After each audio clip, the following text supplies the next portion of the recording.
Sandra. Émilie. Merci.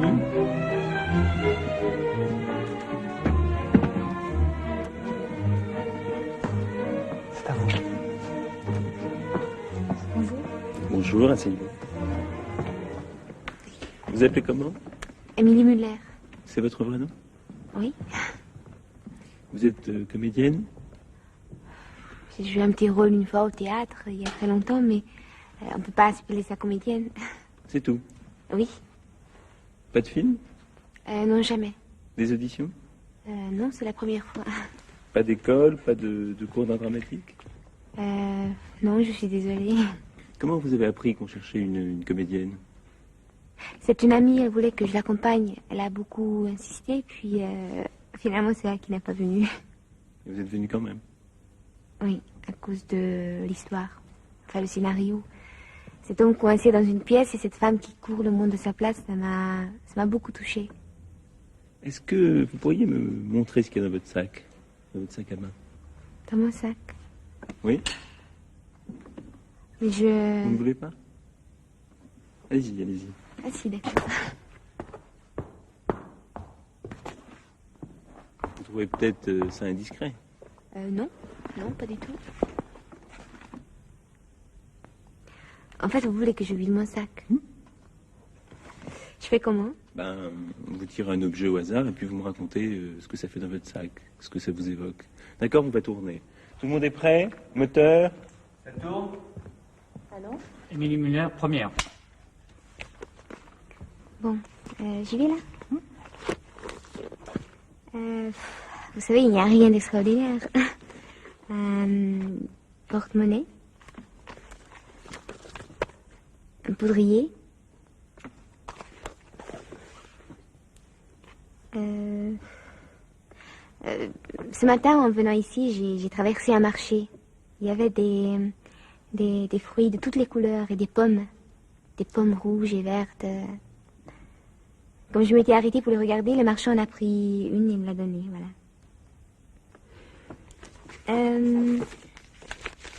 C'est quoi? Ça? Des petites annonces. Vous cherchez quelque chose?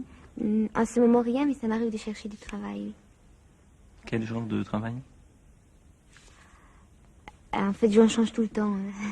Femme de chambre, babysitter, serveuse dans un bar, documentaliste.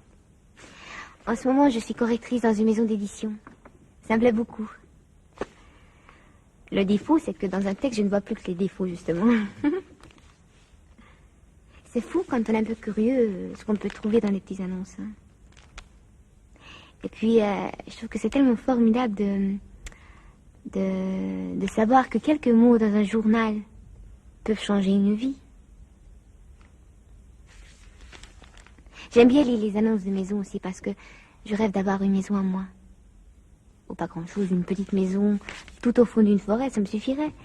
Mais une maison où je pourrais aller quand j'en ai envie.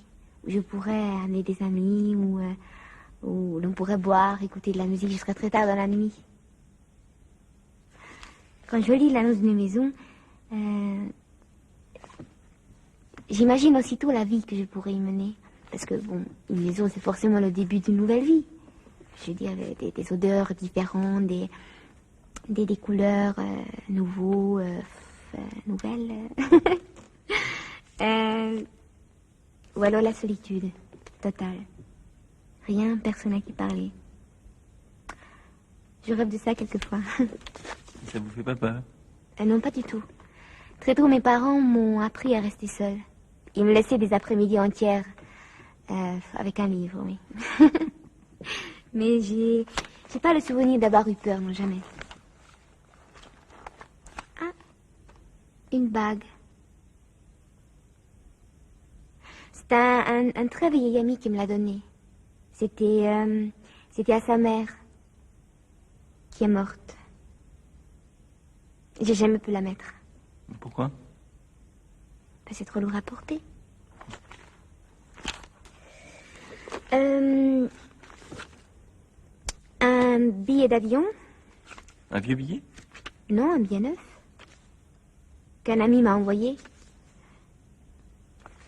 Paris-Nice, aller-retour. Je sais pas si j'irai. Et pourquoi ça? Il m'a dit qu'il avait là-bas un appartement tout blanc qui donne sur la mer. Comme dans un tableau de... Non, en fait, ce serait pour aller voir une tombe. Une tombe. Vous savez, une tombe. Parce que tout au bout de la ville, il y a un cimetière, paraît-il, tout blanc. Matisse, le peintre Matisse est enterré là. Sa tombe est nue, avec un bouquet de fleurs rouges, toujours les mêmes. Quelqu'un, on ne sait pas qui, une femme peut-être, vient les changer tous les jours. Quand il m'en a parlé, je lui ai dit que j'avais très envie de voir cette tombe, alors voilà, hier j'ai reçu ce billet. Mais bon, si je pars, j'ai peur de ne pas revenir.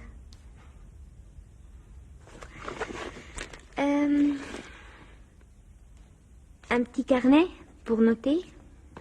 Pour noter quoi? Ou une histoire, un bout de rêve, une phrase que j'ai lue dans un livre. Je passe mon temps à noter. C'est une manie absurde. Pourquoi absurde?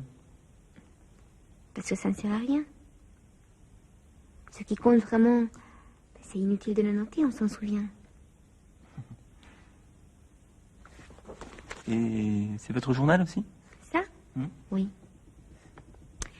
J'écris tous les jours, je m'oblige à écrire tous les jours, c'est comme un travail. J'écris ce que je vois, ce que je fais, des gens que je rencontre, tout. Et vous n'avez pas peur qu'on le lise? Ah si, l'autre jour, j'ai perdu un de mes carnets. Carnet, oui. Depuis ça, j'arrête pas de faire des cauchemars. Je rêve qu'on le retrouve, qu'on vient me demander des comptes sans arrêt. Et il y a des choses terribles, des choses que je n'ai jamais dites à personne. Vous pourriez me lire quelque chose comme ça? Enfin, au hasard?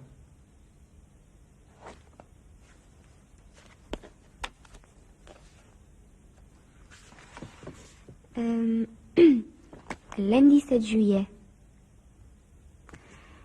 J'ai connu le bonheur, mais ce n'est pas ce qui m'a rendue la plus heureuse. C'est joli, non? C'est de vous? Non, de Jules Renard. J'ai lu ça dans son journal. Attendez, il y a une phrase très drôle que j'ai notée l'autre jour, il faudrait que je la retrouve. Est-ce que vous voulez un petit peu de café? Non, merci. Dites-moi, est-ce que vous aimez séduire? Franchement, je crois pas. Mais on aime tous séduire, non?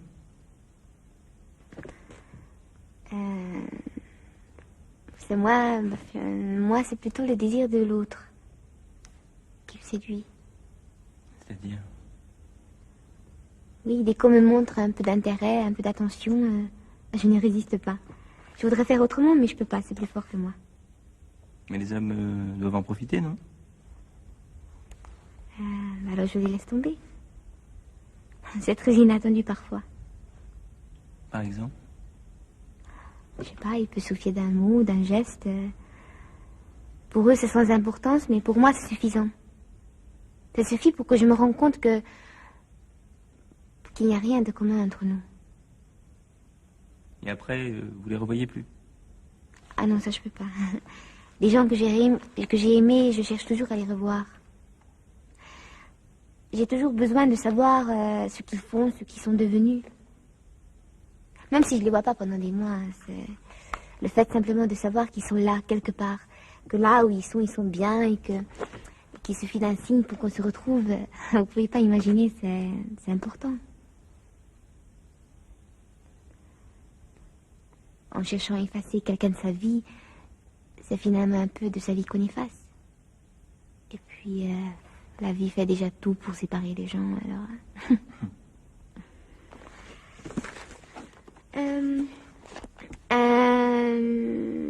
un stylo pour... C'était un cadeau de mon ami pour son anniversaire. Pour son anniversaire? Oui. Il a toujours préféré de faire des cadeaux plutôt qu'en recevoir.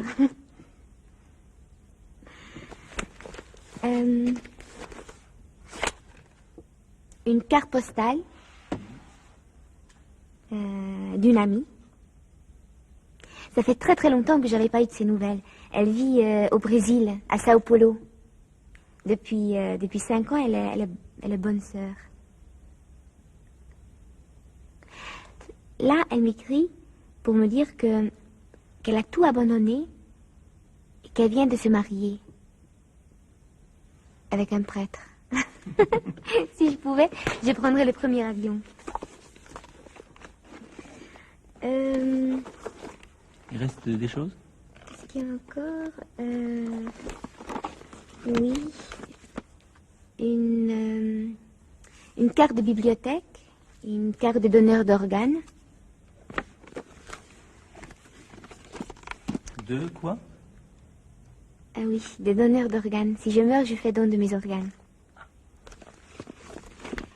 Ça, je n'en prends presque jamais, mais je l'ai toujours sur moi à cause des insomnies. Le plus terrible, c'est entre 4 et 5 heures du matin, quand on n'a rien prévu, qu'on n'a même pas un bon livre ou quelques biscuits à grignoter. Paquet de cigarettes. Vous fumez beaucoup? Moi, je fume pas. C'est pour les amis. Ah oui. Et vous avez beaucoup d'amis? Non. J'ai un ami, justement, qui a une théorie là-dessus. Il dit que l'être humain a une capacité limitée d'avoir des amis. Que si vous en ajoutez un nouveau, il en chasse un que vous aviez déjà. Je suis d'accord, je crois que dans une vie, on ne peut avoir que 2 ou 3 amis. Et encore. Mais quelles sont les qualités qui vous touchent le plus chez un homme? Qui me touche le plus qu'il puisse être touché, justement. Qu'il puisse admirer aussi, c'est important d'admirer. Mais bon, c'est pas valable seulement pour les hommes. Je crois que j'aime encore plus quelqu'un s'il est capable d'être ému. C'est vrai. Et votre ami, il a cette qualité? Je crois, oui. Et quels sont ses défauts? Émilie Muller, deuxième. On est obligé de reprendre parce qu'on n'avait plus de pellicule. Donc, on parlait de votre ami et je vous demandais quels étaient ses défauts. Ah oui, ses défauts. Je ne lui en connais qu'un, un seul, mais il est terrible. Lequel? Tout le monde l'aime et lui, il n'aime personne. Continuez. Un calife. Ah, quelle harmonica. On dit un ou une harmonica? Un, je crois. Une épingle à nourrice, un vieil agenda. Vous avez un livre sur vous? Un livre? Oui, toujours. Vous pouvez me le montrer? C'est quoi? C'est un livre de souvenirs. Je ne lis plus que ça. Et des biographies, des journaux intimes aussi. Il faut que je sois sûre que ce que je lis a été vécu par quelqu'un. Sans ça, le livre me tombe des mains. Là, ça, c'est un livre d'un écrivain américain. À un moment donné, il explique que sa mère est morte sans avoir jamais rien lu de lui. Vous savez pourquoi? Parce qu'à chacun de ses livres, il se disait que le prochain sera meilleur. Donc, le digne d'elle. C'est magnifique, non? En fait, je lis très peu de livres en entier. Je saute toujours d'un à l'autre, d'une page à l'autre tout le temps. Mais pourquoi? Est-ce que vous avez déjà rencontré la femme de votre vie? Pardon? Oui, la femme, celle qui, au premier regard, remplace toutes les autres. Bon, imaginons que vous la cherchez, que vous la connaissez pas. Vous êtes seulement d'une seule chose, c'est que quand cette femme sera là devant vous, pour la première fois, il n'y aura aucun doute, ce sera elle que vous avez cherchée. Eh bien, la lecture, c'est pareil. En lisant, on cherche tous quelque chose d'unique. Mais cette chose, bien sûr, reste toujours introuvable. Et si vous la trouviez, cette chose? Alors là, ça me bouleverserait la vie, tout simplement. Émilie Muller, troisième. Allez-y. Je crois que c'est fini, là. Ah non, il y a une petite poche. Là, c'est mon ami. Il dort. C'est le seul moment où il accepte d'être photographié. Là, c'est ma mère. Quand elle était jeune. J'ai trouvé cette photo il y a quelques jours dans une malle. Je l'avais jamais vue. J'aime bien le regard de ma mère. Son sourire surtout. C'est la première fois que je la vois dans les bras d'un autre homme que mon père. Ils ont l'air très amoureux. Je suis content que avant nous, avant mon père, elle a pu être heureuse. Ils comptent beaucoup, vos parents? Oui, ils sont tout pour moi. L'idée qu'un jour ils... Oui, j'en tremble. Et vous pouvez me parler de vous, petite fille? Pendant longtemps, je suis restée petite. Pourquoi? Je ne voulais pas grandir, je suis tellement bien. Je ne sais plus quel est l'écrivain qui dit que quand il était jeune, enfin petit, il ne se souvient pas d'avoir touché terre, tellement il passait de bras en bras. Mais moi, c'est pareil, j'avais des parents très rassurants qui m'ont beaucoup protégée. Vous êtes de quelle origine? Je suis hongroise. Vous pouvez me dire quelque chose comme ça en hongrois? Un poème, par exemple? Vous n'avez pas compris grand-chose. Pas grave. Mint lázban égek mindig, Istenem ápolsz anyám. Mint lengyel-könnyű lány, ha odaintik, kinyújtoztál a halál oldalán. D'accord. Voilà. Et quand vous étiez petite, est-ce que vous saviez ce que vous vouliez faire plus tard? Oui. Avec mon frère, on voulait être astronaute. Astronaute, oui. On passait notre temps à observer le ciel. On nous aurait proposé de partir pour Vénus ou Mars ou Jupiter. On aurait été fous de joie, on serait partis tout de suite. Ça s'est pas fait? Non. Allez savoir pourquoi. Mais on peut couper. C'est fini, voilà, les 15 minutes sont passées. Déjà? Ben, merci beaucoup. Au revoir. Au revoir. Vous n'oublierez pas de vérifier les coordonnées dehors auprès du jeune homme qui est dans le couloir. Hein. Comme ça, on vous rappellera D'accord. dans une semaine.